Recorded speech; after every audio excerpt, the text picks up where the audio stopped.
আমরা দেখা যায় যে সমস্ত পশুর মধ্যে 7 জন শরীকে কুরবানি দেওয়া যায়, যেমন গরু ও মহিষের ক্ষেত্রে বা উটের ক্ষেত্রে।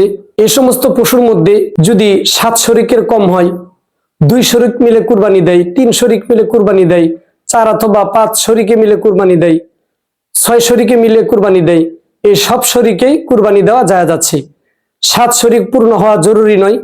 যে কয়জন মিলে ইচ্ছা একটি গরু, মহিষ ও উটের মধ্যে কুরবানি দিতে পারবে।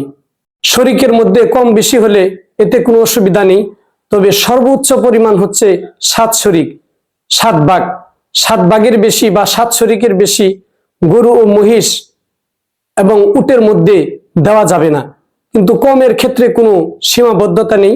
2 জন, 3 জন, 4 জন, 5 জন, 6 জন, যে কয়জন মিলে, যে কয়জন শরীক মিলে চাই কুরবানি দিতে পারবে, এতে কোনো সমস্যা নেই।